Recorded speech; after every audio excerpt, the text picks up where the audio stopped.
안녕하세요. 추상대학 수학 강의를 맡은 사범대학 수학교육과 정기룡입니다. 예, 2주차 1차시 강의를 시작해 보겠습니다. 2주차에는 환의 기본적인 정의와 성질 그리고 예제들을 살펴보는 겁니다. 그 중에서도 1차시 때는 환의 정의와 예시에 대해 살펴보도록 하겠습니다.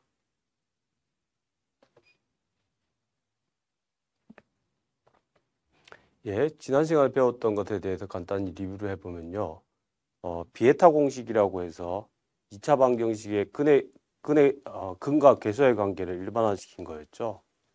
2차 방정식이 있으면 2차 방정식의 두 근을 x1, x2라고 할 때 x1과 x2의 합은 마이너스 a이고 두 근의 곱은 마이너스 b라고 했습니다.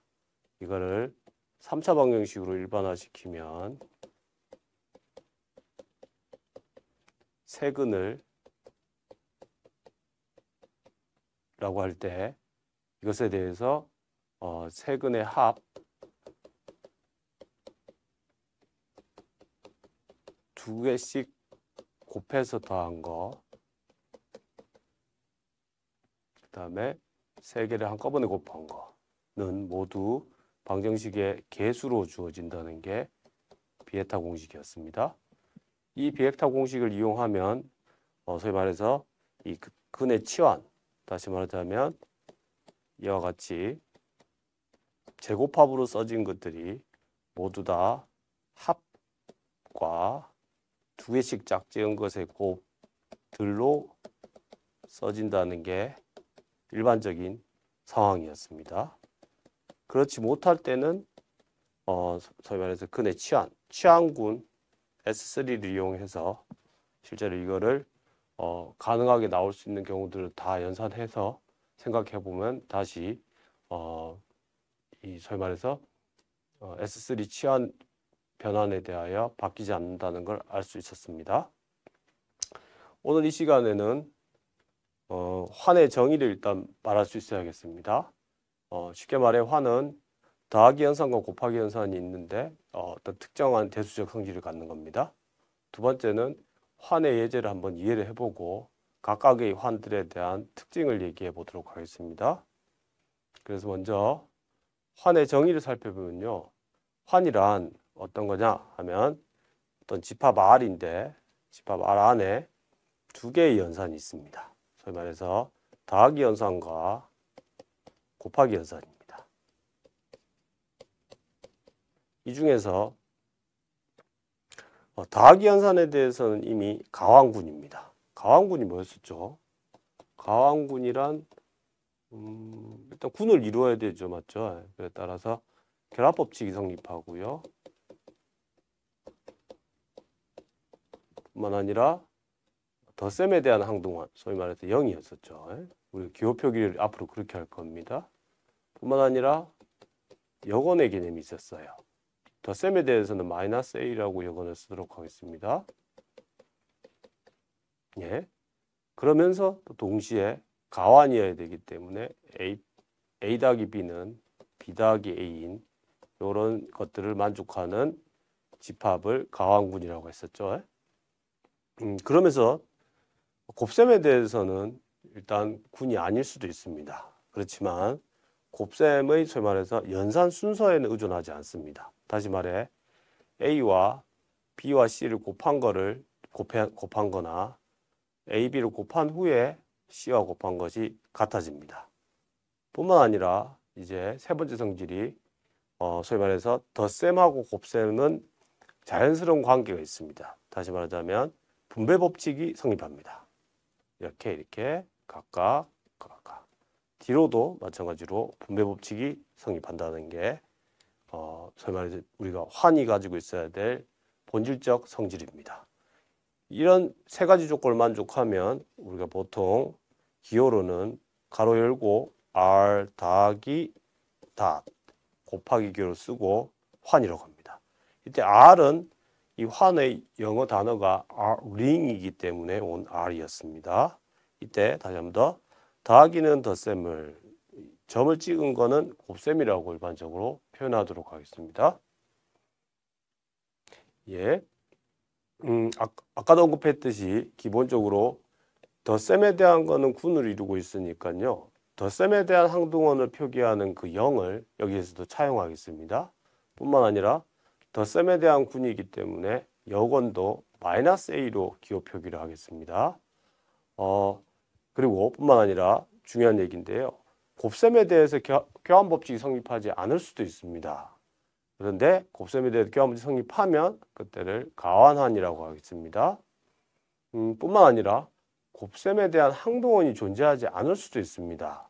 존재하는 경우에는 그때는 1R이라고 하고 줄여서 소위 말해서 환이 명확하면 그냥 subscript R을 줄여서 그냥 1이라고 쓰고요. 이거를 이 R의 단위원이라고 얘기합니다.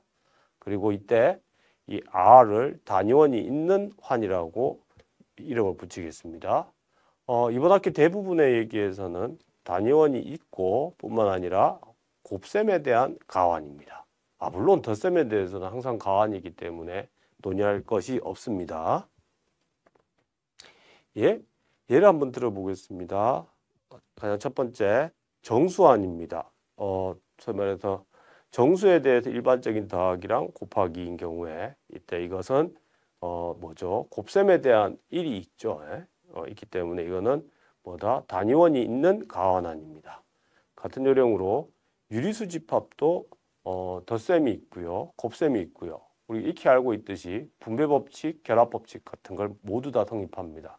뿐만 아니라 이 유리수 집합은 여전히 1을 가지고 있습니다. 따라서 이것도 뭐죠? 단위원이 있는 가환환입니다. 더 나아가서 실수 집합도 그러합니다. 실수의 덧셈과 곱셈, 이와 관련된 결합법칙, 분배법칙들은 모두 해석학 시간에 엄밀하게 증명을 마쳤었죠. 이 대상도 단위원이 있는 가환입니다. 더 나아가서 사실은 이 부분집합 관계도 있는 거죠, 맞죠? 우리가 그래서 정수로부터 출발하여 실수를 만들어내는 일련의 과정, 형식 불역의 원리에 따라서 기존에 있던 연산 구조들을 그대로 보존하고 형성되는 상황이 되겠습니다. 두 번째 환은 유한집합인데 환이 되는 대표적인 예입니다. 제가 말해서 ZN입니다. ZN이 뭐였죠? ZN은 제가 말해서 정수를 n으로 나눈 나머지들의 집합이었습니다. 우리가 보통 기호 표기를 n바 이렇게 많이 쓰죠. 예, 그랬을 때 이것도 마찬가지로 더하기 연산이 있습니다. 뭐냐면 n바 더하기 n바 다시는 두 개를 더해가지고 나머지를 생각해 주면 되겠죠. 두 개를 곱하는 것도 마찬가지로 생각하는 문제는 곱해서 그 정수 n으로 나온 나머지를 생각하면 됩니다. 분배법칙이나 결합법칙 맞죠? 모두 다 성립하는 걸로 알고 있습니다. 이건 정수론에서 얘기가 됐었던 거고 다시 한번 더 확인할 거는 1바가 있죠. 맞죠? 1바의 특징이 뭐냐면 이미의 n바에 대해서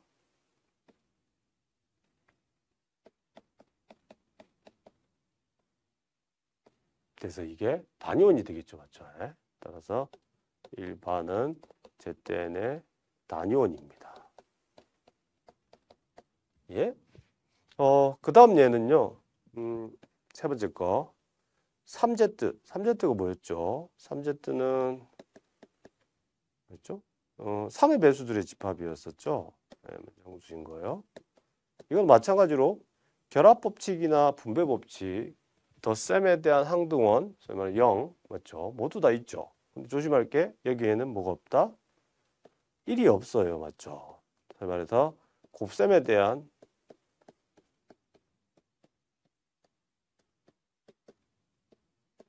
되도록 하는 1은 3의 배수가 아니기 때문에 존재하지 않아요. 그래서 단위원이 있지 않은 대표적인 가환환이 3Z입니다. 그 다음에 네 번째 거는요.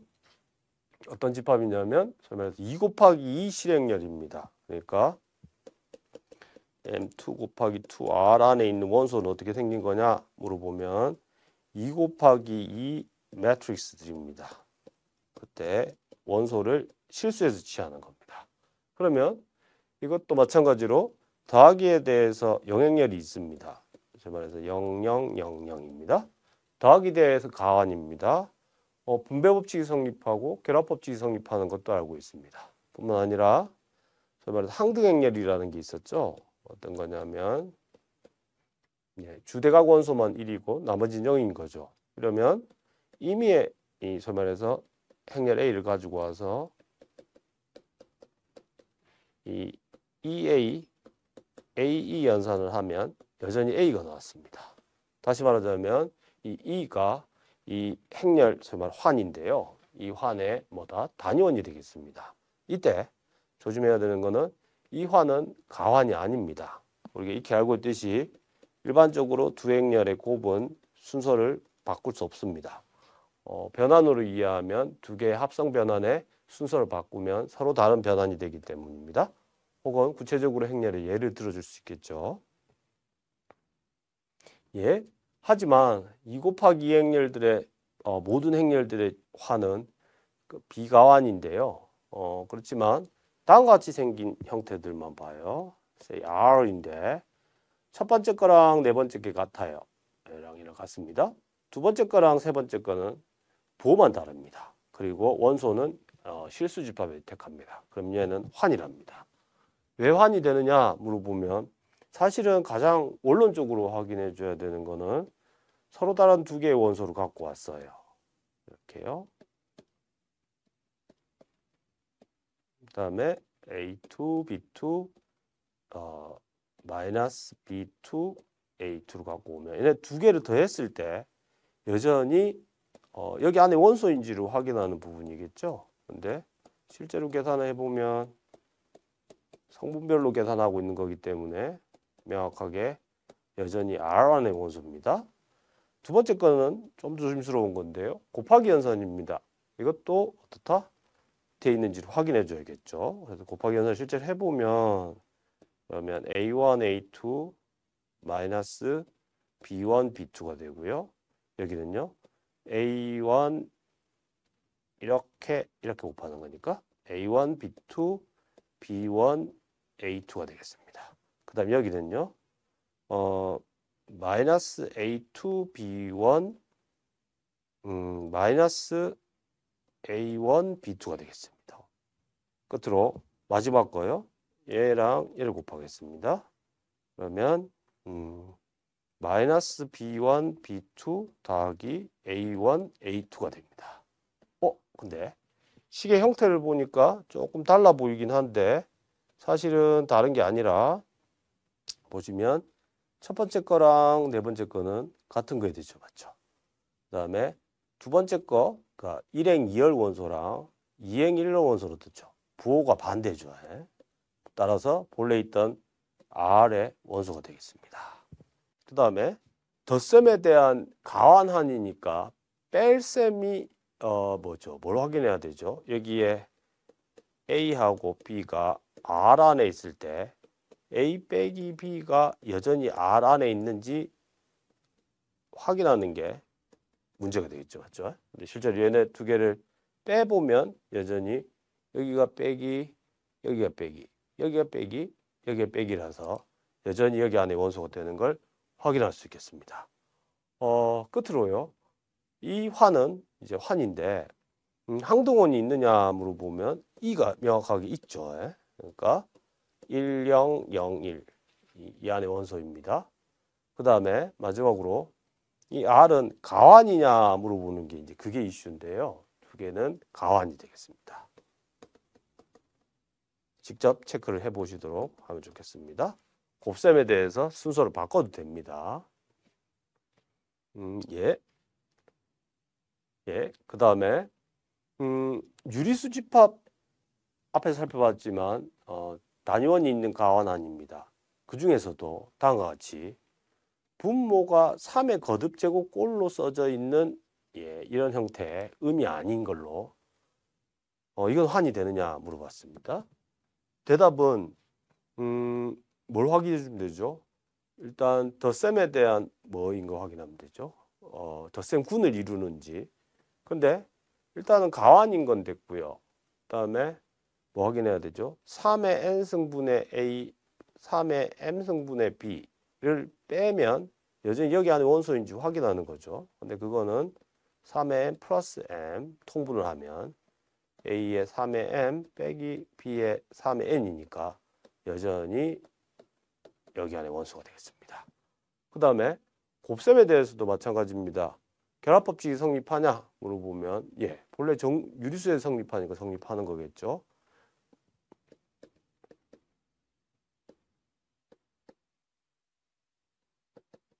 마찬가지로 분배 법칙도 어떻죠? 이미 유리수에도 성립하는 거니까 성립하게 되는 거죠. 맞죠?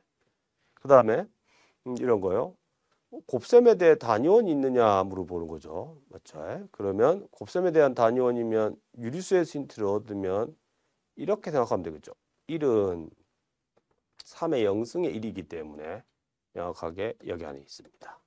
물론 곱셈에 대한 교환 법칙은 유리수에서 성립하고 있으니까 이 경우에도 성립한다고 함으로 따라서 이거는 바로 요 한은 단위원이 있는 가완한이 되겠습니다. 그 다음 한의 예는요. 앞으로 우리가 가장 자주 만나게 될 건데 어떤 거냐면 다항식들의 집합입니다. 다항식들의 집합은 기본적으로 고등학교 때부터 계속해서 다뤄왔던 예죠.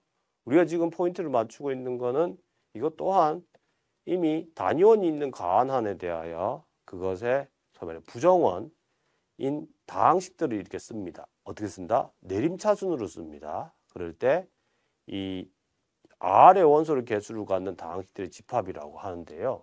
이게 자연스럽게 환을 이루고 있습니다. 이때 요 xi 거듭제곱 앞에 있는 요거를 개수로 합니다. 여전히 이거는 고등학교 때 했던 용어들하고 똑같죠. 이럴 때 이제 더하기 연산하고 곱하기 연산을 어떻게 주느냐의 문제인데 다음과 같이 두 개의 원소를 기호 표기하면 정확히 말하면 J라고 하겠습니다. J. 이럴 때 같은 차수끼리 더하는 걸로 다항식의 덧셈을 정의합니다. 예. 같은 요령으로 곱셈을 어떻게 정의하냐 물어보면 개수의 코시 곱입니다. 즉 다시 말하자면 여기 있는 게 좀 복잡해 보이는데요. 다른 게 아니라 여기 살펴보시면 요건 어디서 온 거죠? x의 k승에서 온 거고요. 얘는 어디서 온 거죠? x의 i-k에서 온 거죠. 그럼 두 개를 곱하면 얘는 x의 i 거듭제곱이 되겠죠. 맞죠? 따라서 x의 i 거듭제곱은 차수를 맞춰가지고 소위 말해서 앞에다가 소위 말해 코시곱이라고 합니다. 그 수학적 코시입니다. 이렇게 얘기합니다. 이때 Rx 안에는 당연히 0다항식도 있겠습니다. 그럴 때 0이 아닌 다항식에 대해서 소위 말해서 차수요. 여러분들이 알고 있는 그 차수 뭐냐면 개수가 0이 아닌 것 중에서 최대를 그 다항식의 차수로 정의하겠습니다. 그리고 바로 그 최대 차수에서의 개수를 다항식 fx의 최고차항의 개수라고 하겠습니다. 앞으로 자주 나오는 용어라서 얘기했습니다. 뿐만 아니라 이 다항식 fx가 극단적으로 0다항식인 경우에는 그때는 그것의 차수를 마이너스 무한대로 정의하겠습니다. 예. 특별한 이유가 있는 건 아니고요. 이렇게 정의하면 가장 자연스럽게 다른 규칙하고 잘 맞아 들어가기 때문에 마이너스 무한대라고 정의합니다. 예를 들면 만약 주어진 한이 정수한이거나 3의 배수거나 유리수 혹은 11로라는 나머지들로 만들어져 있을 때 걔네들에 대해서 곱셈에 대한 항등원이 존재하는 걸 골라봐라 그러면 항등원이 있다 이러면 어떤 얘기죠? 항등원이 있다는 거는 본래 항등원이 있으면 되겠죠. 따라서 1번, 두 번째, 세 번째 거 혹은 여기 항등원이 있는 거죠. 맞죠? 그래서 세 번째 이렇게 됩니다. 다시 말하자면 Rx 안에 어떤 원소냐면 1 더하기 0x 0x 제곱 따따따 하는 이게 말해서 명차다항식이죠. 이 영타다항식에 1이 있으면 이게 곧 모든 fx를 생각하면 1 곱하기 fx 연산을 하면 연산 안 한 거랑 똑같게 되겠죠. 네? 있습니다.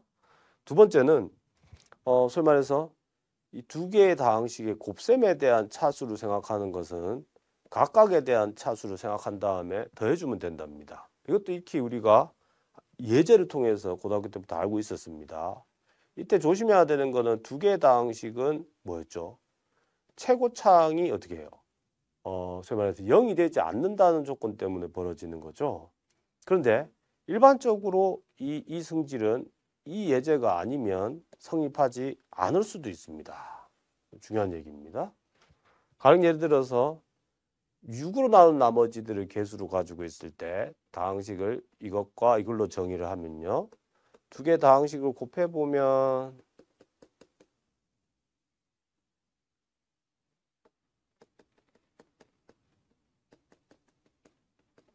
얼마가 되냐면 6x의 제곱 더하기 2x 더하기 3x 더하기 1 이렇게 되죠. 그런데 같은 차수들끼리는 어떻게 한다? 묶어준다. 이게 코시곱이었죠. 그랬을 때 여기에서 조심해야 되는 게 이 Z6에서 생각하는 거니까 이 6은 얼마죠? 0이 되겠죠. 그래서 이거라서 5x 플러스 1입니다. 따라서 디그리 오버 fx gx의 곱은 차수가 얼마다? 1이죠. 그런데 디그리 오버 fx, 디그리 오브 gx를 생각해 보면 각각 다 차수가 얼마였죠? 1이 되죠. 그러므로 1은 1 더하기 1이 아니기 때문에 이 등식이 항상 성립하는 건 아닙니다. 그러니까 조심해야 될 상황은 다른 게 아니라 최고차항에 소위 말해서 최고차항들끼리 곱했을 때 그 곱이 0이 되는 경우만 조심하면 되겠습니다. 물론 다항식 환 말고도 일반적으로 연속함수들의 환도 생각할 수 있습니다. 어떤 거냐면 실수집합에서 실수집합으로 가는 연속합니다. 연속함수들의 것들을 모두 모아놓은 집합입니다. 이 집합에다가 두 함수를 더한다는 거의 말뜻은 각각의 함수를 더해서 정의합니다. 두 함수를 곱한다는 거의 말뜻은 두 함수의 함수 값을 곱해주는 걸로 정의하겠습니다. 그러면 이 연속함수들로 만들어진 이것도 마찬가지로 덧셈에 대한 가항분이 되고 단위원이 있습니다. 교환법칙이 성립합니다. 그래서 단위원이 있는 가환원이 되겠습니다. 뭐 예를 들자면 상수함수 같은 걸 생각하면은 뭐죠? 단위원이 되겠죠. 예. 그런데 뿐만 아니라 우리가 이미 알고 있듯이 다항식화는 연속함수들이라는 걸 이미 알고 있죠. 따라서 이거는 연속함수의 화함 속에 포함되어 있습니다. 맞죠? 그런데 우리가 알고 있는 것 중에 이미 알고 있는 겁니다. 익히 다항식환에 대해서 두 개의 다항식을 곱했을 때 0다항식이면 그러면은 다항식환에서는요. 두 개의 다항식을 곱해서 0이면 둘 중 하나는 0이어야 되죠. 그렇지만 연속함수인 경우에는 둘 다 0이 아닌 연속함수이지만 두 개를 곱해서 0이 되는 경우가 있습니다. 연습 문제를 푸는 세 번째 차시 때 다뤄보도록 하겠습니다. 그 다음에 앞에서 다뤘던 다항식환에서요. 우리가 소위 말해서 부정원을 얘기했었는데 그 부정원을 사실은 더 추가해 나갈 수 있죠. 다시 말하자면 변수를 두 개인 부정원을 생각합니다. xi, xj. 그 다음에 그거에 대해서 개수를 붙여줘요. 걔네들의 유한합을 생각합니다. 그러면 이것도 하나의 가환환이 되겠습니다. 이때 두 개를 더하거나 곱하는 것들은 한 개일 때랑 유사하게 차수를 맞춰가면서 더하고 곱하면 되겠습니다. 뿐만 아니라 이거는 앞으로도 생각할 때 유사하게 생각하는데요. 이 변수가 두 개인 다항식화는 하나의 변수를 뭐죠? 잠시 그러니까 이 경우에는 y, x를 잠시 상수로 생각해서 내림차순을 정리하면 다음과 같이 이미 다항식환에다가 또 다른 다항식을 이렇게 생각하는 문제로 이해할 수 있습니다. 이게 환이기 때문이죠. 따라서 하나 더 기납적으로 붙여 나간다는 거죠. 그러니까 여기에서 내림차순으로 이해한다는 거는 특별한 얘기가 아니고요. x세제곱에 2xy에 플러스 y제곱에 xy 세제곱에 1이 있었다. 그러면 어떻게 생각하는 거냐면 내림차순으로 이해한다는 말은 잠시 x를 뭘로 생각한다? 상수로 생각해 줍니다. 그리고 y를 문자로 생각한 다음에 y에 대한 내림차순으로 생각한다는 얘기가 되겠습니다. 이렇게요.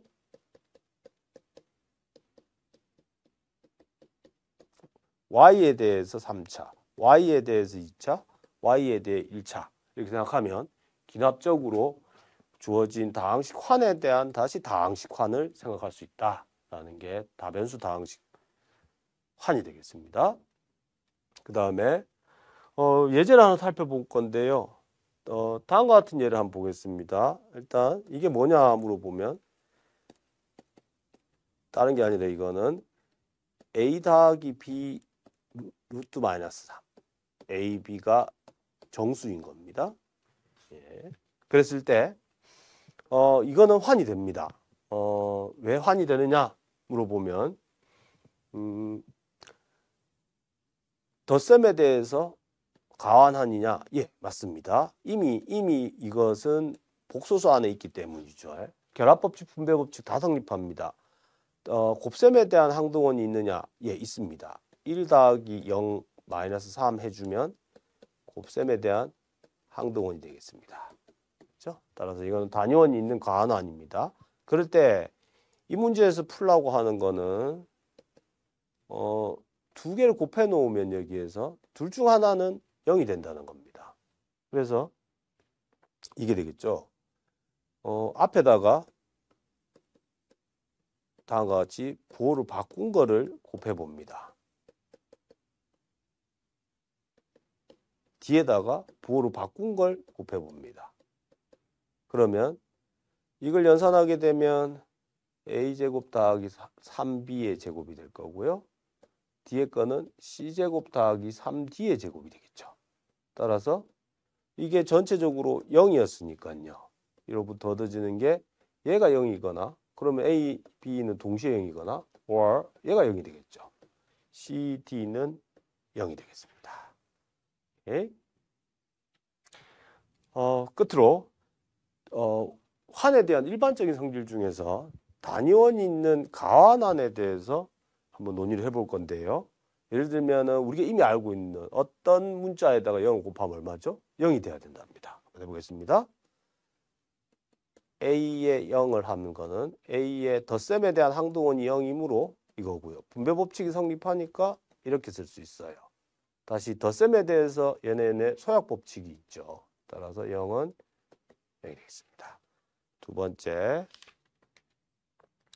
이번에는 부호가 앞으로 나와도 된다는 거죠. 사실 이건 부호가 아니고 덧셈에 대한 역원을 뜻하는 거죠. 그래서 0은 a 곱하기 0이 될 거고요. 그런데 a의 이 0은 덧셈에 대한 역원 역할을 하는 거니까 이렇게 되겠습니다. 분배법칙이 성립하니까 이게 될 거고요. 그래서 다시 해석하면 요거에 대한 역원이 뭐다? 덧셈에 대해서 이거라는 거죠. 따라서 뭐다? a 닷 마이너스 b를 한 거는 마이너스 a 닷 b가 되더라. 그러니까 요건 이 값의 덧셈에 대한 역원이라는 뜻이죠. 같은 요령으로 뒤에 것도 되겠습니다. 세 번째 거는요. 2번에 의해서 얘기를 할 수 있겠습니다. 2번에 a 위치에다가 마이너스 a를 대입하면요. 마이너스 a 닷 마이너스 b는 마이너스에 마이너스 a b가 되겠습니다. 그런데 내가 알고 있기를 마이너스 a는 우리가 이미 뭐였죠? 덧셈에 대한 역원의 역원이기 때문에 그냥 a, b가 되겠죠. 따라서 이거는 부호를 바꿔도 되더라 이렇게 얘기할 수 있겠습니다. 그 다음에 다시 한 번 더 네 번째 거는요. 이 단위원에 대해서 얘기하는 건데 이것도 마찬가지로 어떤 거냐면 이렇게 생각하면 되겠습니다. 두 번째 거에 의해서요. 이렇게 쓸 수 있겠죠. 마이너스 1의 a는 마이너스 a겠네요. 자, 그러니까 요 파트 때문에 그렇죠.